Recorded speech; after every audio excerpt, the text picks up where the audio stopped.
Thus goes the tale of Mahabharata. The Mahabharata is a grand epic of humanity, composed by Vyasa. It encompasses the history of the Kaurava and Pandava dynasties, the conflict between dharma, righteousness, and adharma, unrighteousness, and the principles and ethics of life. Initial chapter marks the beginning of the Mahabharata, where the foundation of the narrative is established. In the forest of Naimisharanya, sage Shaunaka and other sages were performing a yajna, a sacred fire, for 12 years. During this time, Sauti, the son of Lomaharshana, arrived there. The sages welcomed him and asked, "Sauti, where have you come from?" Sauti replied, "I have arrived here after visiting various sacred sites. Now, I am ready to narrate stories of dharma, duty, history, and the Puranas." Sauti said, King Janamejaya organized the snake-destroying yajna, a sacred fire, to liberate his father, King Parikshit.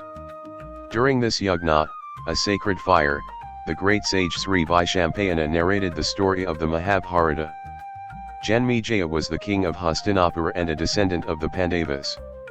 He organized the snake-destroying yajna, a sacred fire, to free his father Parikshit from a curse. Sauti, in a deep tone, listened to an ancient tale. Brahma, creator of the universe, whose son was Sage Bhrigu, and his wife was Puloma. One day, while Sage Bhrigu was away bathing, a demon plotted to abduct Puloma. Demon. The demon asks Agni the fire god, "Tell me, whose wife is Puloma?" Agni the fire god, in a responsible tone. "Puloma is the wife of Sage Bhrigu." Hearing Agni's words, the demon tried to abduct Puloma. In fear, Puloma wept, and from her womb, a son named Chiavana was born. Chiavana, upon birth, incinerated the demon. Sauti telling. Returning, Sage Bhrigu learned that Puloma was abducted because of Agni's, the fire god's, response. Enraged, he cursed Agni to become omnivorous.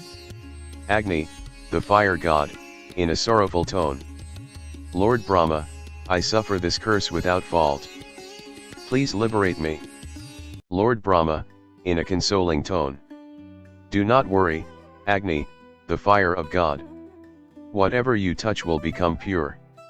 Sauti, while narrating to the sages, said, "The Mahabharata, composed by Sage Vyasa, was propagated by Sage Vaishampayana, imparting divine wisdom to mankind." Shaunaka Muni, eagerly. "We are all eager to listen to this great epic, Sauti." To gain many unknown insights about the Mahabharata, subscribe and watch all the videos in one place. Once Sauti said, "Sages, pay attention. This is how Bhrigu's son Chiavana was born. Chiavana's son was Pramati, and Pramati's son was Ruru. Ruru married an exceptionally beautiful woman named Pramadvara, who was the daughter of the Apsara Menaka. But one day, Pramadvara died from a snake bite. This event plunged all her relatives into grief. Ruru, overwhelmed by sorrow at Pramadvara's death, went to the forest alone and wept bitterly. A celestial messenger said, "Ruru, why are you crying so much? Your wife has passed away. However, if you give half of your lifespan to her, she can live again." Ruru said, "I am ready to give half of my life, just bring my wife back."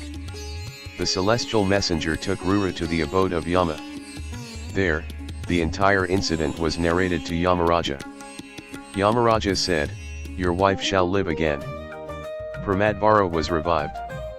Ruru was overjoyed to see her alive again. But Ruru took a firm vow. He said, "I vow that wherever I see a snake, I will kill it." From then on, Ruru roamed the forest with a staff in hand, searching for snakes. Dundub he said, "I am not truly a snake. Once, I was the son of a sage. Due to a friend's curse, I became a snake. But meeting you will lead to my liberation." Dundub he said, "Once, King Janamejaya conducted a snake sacrifice. But the Brahmin Astika protected the snakes. Hearing that story will gladden your heart." Ruru said, "Tell me that story." Dundabi vanished. Ruru returned to his father and requested him to narrate the story of the snake sacrifice and Astika. Pramati said, Astika's tale is a marvelous story. It is a part of the Mahabharata. Listening to it brings great satisfaction to the mind. Ruru realized his mistake and abandoned the path of violence. He lived a happy life with Pramadvara. This story remained a noble example of a great lesson in the Bhrigu lineage. In the lineage of Jatakcharva, a sage named Jaratkuru was born.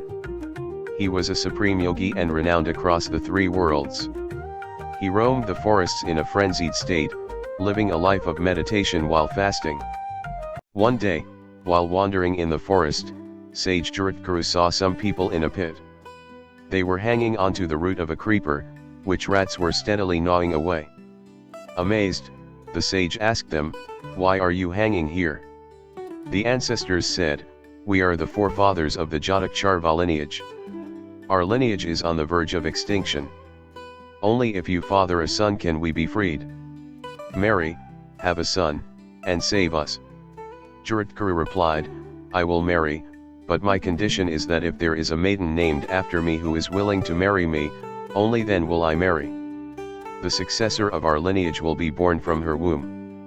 Sage Jaratkuru traveled across lands with this condition but could not find such a maiden anywhere. One day, he entered a great forest and called out, "If anyone has a daughter, give her to me." Vajaki, the serpent king, said, "O sage, this is my sister Jaratkari. She was born for you. I offer her to you." Sage Jaratkuru and Jaratkari were married. Their marriage filled the serpent realm with joy. A son was born to Jaratkuru and Jaratkari, and he was named Astika. He would later protect the serpents. This story reveals that one can be freed from the debt of ancestors through a son. This tale from the Mahabharata destroys sin and brings self-purification. To gain many unknown insights about the Mahabharata, subscribe and watch all the videos in one place. The sages said to Sauti, "What is the reason for the origin of the Nagas? How was Aruna born? And why did Vasuki give his sister away? Tell us everything in detail." Sauti said, "The daughters of Daksha, Kadruva, and Vinata, served sage Kashyapa for many years." Pleased, Kashyapa said, "Ask for a boon." Kadruva said, "May I have 1,000 sons who will be powerful." Kadruva and Vinata became pregnant. Kadruva laid 1,000 eggs, while Vinata laid 2 eggs. Vinata carefully kept her eggs in golden vessels. After 500 years, 1,000 Nagas were born from Kadruva's eggs.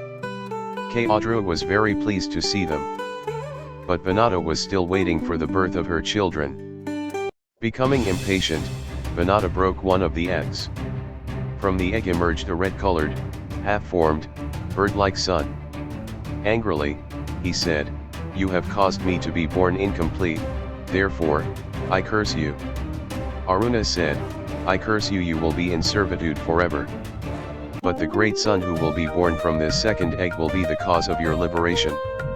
Do not break this egg before its time." Later, Kadru and Vinata saw an extraordinary horse. Its name was Uchcheshravas. That horse's beauty surpassed even the brilliance of the sun. The sages asked Sauti, "Why did the churning of the ocean happen?" Sauti replied, "This incident is part of the Mahabharata, which is as sweet as nectar and listening to it bestows merit." It is said, the stories of the Mahabharata are as sweet as nectar. Listening to this tale brings merit.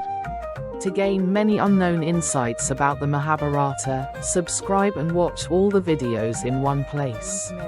Sauti said, "O sages, pay attention to how the churning of the ocean occurred in ancient times. Brahma proposed the churning of the ocean to the gods. It was suggested to gather all the great herbs of the earth, throw Mount Manda into the ocean, and churn it. Brahma stated that nectar would emerge from the churning of the ocean, and by consuming it, the gods would attain immortality. The gods and demons, under the advice of Brahma, gathered together to undertake the churning of the ocean under the leadership of Gadadhar Narayana. With Vishnu's permission, the gods tried to lift Mount Manda. However, the exceedingly tall mountain, measuring 11,000 yojanas in height, could not be moved. Despite combined efforts, the mountain did not budge. Exhausted and helpless, the gods approached Vishnu and sought his assistance. Vishnu lay in his divine slumber on Ananta. At Vishnu's command, the great serpent Ananta lifted Mount Manda with its immense strength and brought it to the shore of the ocean, handing it over to the gods for the churning of the ocean. The gods looked at Vishnu with gratitude. Subsequently, the gods went to the shore of the ocean and requested Varuna to stabilize Mount Manda. Varuna replied that his strength was insufficient to hold such a massive mountain. He mentioned that a great turtle resided in his waters, capable of stabilizing Mount Manda. The gods worshipped the turtle, and it agreed to hold the mountain on its back. Mount Manda was placed on the turtle's back, and Vasuki, the serpent, was used as a rope to begin the churning. The gods held Vasuki's tail, while the demons held its head. Thus began the great churning of the ocean. Due to the friction of the mountain, Vasuki exhaled, emitting smoke that spread into the sky. This smoke formed clouds, which then rained, relieving the gods of their fatigue. The vibrations caused by the churning led to the death of aquatic creatures in the ocean. The friction of Mount Manda ignited a fire, burning the trees and animals on the mountain. Out of compassion, Indra instructed the clouds to extinguish the fire. The friction also caused the essence of medicinal plants to mix into the ocean. This essence revived the aquatic creatures that had perished. The gods and demons grew weary after prolonged efforts but found no trace of nectar. They approached Brahma and said, "By your command, the churning of the ocean began, but no nectar has emerged. Our efforts seem to have gone in vain, and we lack the strength to churn further." Brahma conveyed the situation to Vishnu. Vishnu reassured, "With my assistance, the churning will be completed." Narayana promised the gods that nectar would be discovered. With Vishnu's strength, the gods resumed churning the ocean using Mount Manda. Amidst the churning, the moon unexpectedly rose. The moon, complete with all 16 phases, ascended and settled 2 lakh yojanas high in the sky. Its beauty mesmerized everyone, bringing a sense of fulfillment. Thereafter, the churning resumed. From the ocean emerged a gigantic elephant named Airavata, white in color and possessing 4 tusks. Everyone, gods and demons, watched as wine emerged from the ocean. Next, a horse named Uchishrava rose from the ocean. The gods and demons were delighted. A divine flowering tree named Parijat appeared as a result of the churning, enhancing the beauty of the celestial realm. Dhanvantari appeared before the gods and demons, holding a pot of nectar in his hand and carrying it on his left shoulder. After this, the Kaustubha gem emerged, and seeing it, the gods joyfully resumed the churning of the ocean. However, due to the movement of Mount Manda, a great upheaval began within the ocean of milk. King Varuna could no longer bear it. Worried, he consulted with his advisors on how to continue the churning process. One of Varuna's advisors suggested seeking refuge in Narayana, the wielder of the discus. He mentioned a maiden who had once been born in the lotus forest. Her name was Lakshmi, who, due to a sage's curse, had left heaven and taken refuge in the ocean's depths. To resolve the crisis, she needed to be restored to Narayana.